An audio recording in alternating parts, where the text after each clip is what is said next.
In today's Health Alerts, a new study estimates 21.5 million Americans are now qualifying for statins to help prevent heart disease. Our chief health editor, Dr. Partha Nandi, joining us now. And Doc, good to see you. What has changed in the new guidelines, and how did researchers determine 21.5 million more Americans now qualify for those statins?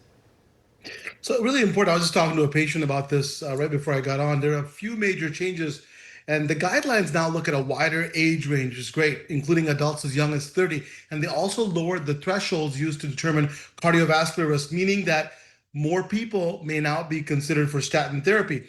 They give more weight to certain health conditions like advanced kidney disease and HIV that can raise heart disease risk. And finally, they now consider a person's 30-year risk, not just their risk over the next 10 years. That's important, right? That helps identify younger adults who may benefit from lowering cholesterol sooner. Now, what the researchers did in their study was to look at health data from more than 4,300 adults in a national survey between the ages of 30 and 79.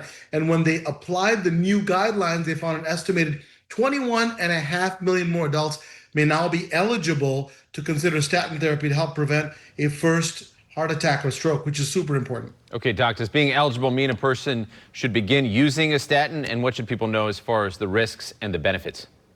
A really important question, right? No, being eligible doesn't mean you automatically need a statin. It means it's time to have a conversation with your doctor about your cholesterol numbers, your overall health, and your family history and your personal risk, right? For younger adults, their short-term risk, hey, they may be lower because of their age, right? But factors like high LDL or bad cholesterol, high blood pressure, diabetes, smoking, or a strong family history can really increase their long-term risk. Now, if medication is recommended, the good news is this, that most people tolerate statins very well. The most commonly reported side effects are muscle aches or weakness. If that happens, doctors we can adjust the dose or try a different statin. Also, statins can raise blood sugar sometimes, which can increase diabetes risk in some people which are already at risk.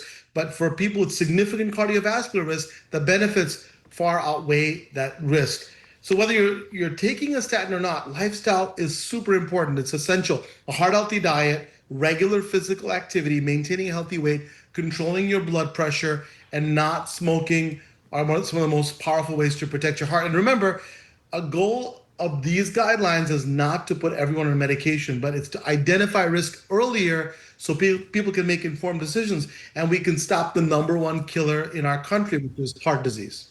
Yeah, very well-rounded advice. Doc, thank you so much for your time. And if you have a question for the doctor, you can email him, Dr. Nandi, at askdrnandi.com, or send it over to us on Facebook.